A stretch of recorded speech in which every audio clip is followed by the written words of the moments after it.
आजपासून अकोला शहरात हेल्मेट सक्तीचे बिना हेल्मेट आढळल्यास लायसन रद्द करण्याचा प्रस्ताव आरटीओकडे पाठविला जाईल.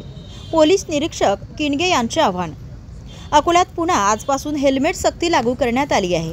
अकोला वाहतूक पोलिसांनी थेट आता अकोल्यातील सर्व शासकीय कार्यालय यासह सामान्य नागरिकांना आवाहन केले असून कार्यालयामध्ये येताना कर्मचाऱ्यांना हेल्मेट सक्तीचे आदेश देण्यात आले आहे. त्यामुळे ऑफिसमध्ये जाणाऱ्या कर्मचाऱ्यांना आता आज दिनांक 16 जानेवारीपासून हेल्मेट सक्ती करण्यात आली असून सर्व नागरिक मोटरसायकल चालकांनाही हेल्मेट सक्ती करण्यात आली आहे. अशी माहिती आज दिनांक 16 जानेवारी रोजी अकोला शहर वाहतूक नियंत्रण शाखेचे पोलीस निरीक्षक किणगे यांनी दिली आहे.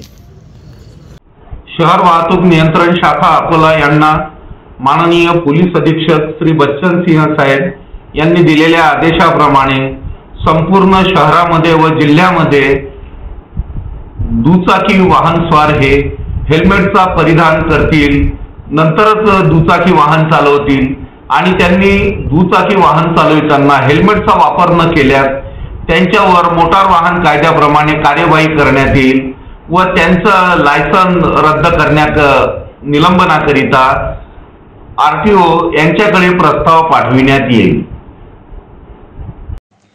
जिल्ह्यातील सत्यलढाच्या महत्त्वपूर्ण घडामोडी पाहण्यासाठी आपले Satyaladha YouTube news channel subscribe करा, बेल आयकॉनला क्लिक करा आणि रहा सदैव अपडेट. जाहिराती व बातम्यांकरिता संपादक सतीश देशमुख 9970321817.